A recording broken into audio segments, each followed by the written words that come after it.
آج ہم ایک دلچسپ موضوع پر گفتگو کریں گے جو بہت سے لوگوں کے ذہن میں سوالات پیدا کرتا ہے۔ ہماری دنیا کی تاریخ میں یہ ایک پراسرار اور اہم باب ہے جس میں جنات کی موجودگی، ان کی لڑائیوں اور فساد کی کہانی شامل ہے۔ کیا آپ جاننا چاہتے ہیں کہ حضرت آدم علیہ السلام کی تخلیق سے پہلے کی دنیا کیسی تھی؟ یہ کہانی ہمیں نہ صرف ماضی کی جھلک دکھاتی ہے بلکہ ہمارے لیے ایک سبق بھی ہے کہ ہم کس طرح اپنی زندگیوں میں عدل و انصاف قائم رکھیں۔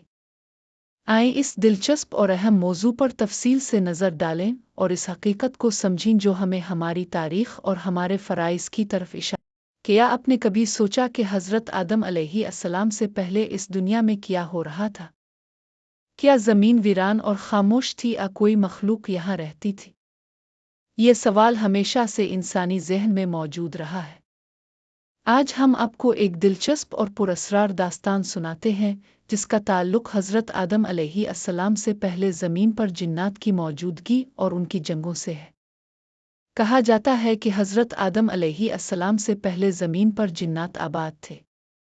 قرآن میں اس کا براہ راست ذکر تو نہیں، لیکن کئی مفسرین اور علماء کرام کے مطابق جنات وہ مخلوق تھی جو حضرت آدم علیہ السلام سے پہلے زمین پر رہ رہی تھی۔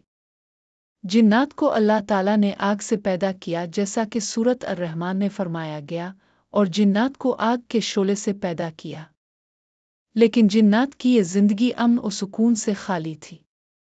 حضرت ابن عباس رضی اللہ عنہ سے روایت ہے کہ جنات زمین پر فساد اور خونریزی کرتے تھے۔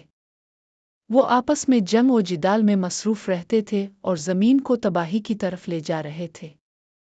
اس فساد نے اتنا زور پکڑا کہ اللہ تعالیٰ کو فرشتوں کو مداخلت کے لیے بھیجنا پڑا۔ اللہ کے حکم سے فرشتے زمین پر اترتے اور جنات کے خلاف جنگ کرتے، انہیں کنٹرول میں لانے کی کوشش کرتے۔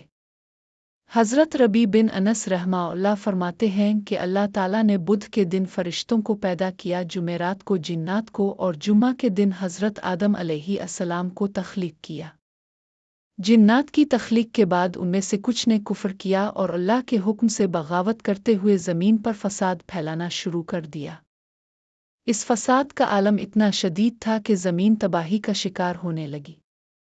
جنات نہ صرف آپس میں لڑائی جھگڑے کرتے بلکہ زمین کی وسائل کو برباد کرنے لگے۔